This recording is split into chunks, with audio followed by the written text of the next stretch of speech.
So another thing you're probably wondering is, who the fuck is this guy? He seems kind of like your just classic conspiracy nutcase, immediately off the bat lumping together a bunch of really good evidence and trivializing it, and then practically in the same breath saying that all the scientists who've come up with actual evidence are all in cahoots to keep you in the dark. So who exactly is Neal Adams? What sort of credentials or criteria does he have to be able to speak so confidently and also vilify so many people who are professionals in the field? Is he a rogue scientist, a journalist? No.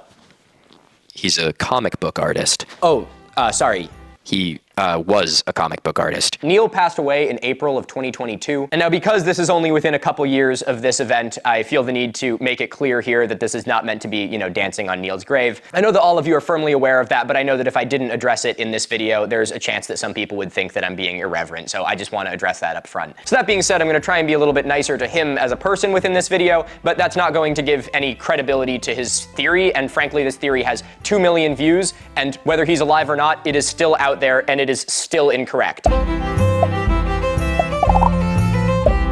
So again, this is not meant to be any disrespect to Neal personally or to his family or meant to be disrespectful. This is just looking at the theory that he has put forward here. Okay, with that little disclaimer out of the way, comic book artist. So Neal worked for DC and Marvel. He worked on the Batman comics, he worked on X-Men, he worked on Green Lantern. This dude had a fucking resume. Now, I'm not saying that being a comic book artist disqualifies you from having any scientific discussion, but I am saying that it may explain why he seems to be completely out of touch with reality. So I'd like to remind you that the guy creating this theory and saying that all the scientists are out to get you is a fiction writer. His job is making up the most wild shit you can imagine. And now I talk about this a lot on this channel, but I'm someone who is firmly against the idea of having academia be an ivory tower. I really think that it's high time academia move past needing to have a PhD in order to even have a discussion in a field. That being said, my problem with qualifications comes from when people who do not have any qualifications try and speak over those that do. And on the flip side, I think more academics should be open to bringing in the layman to be able to help impart their wisdom on them and help guide them and make the space feel open.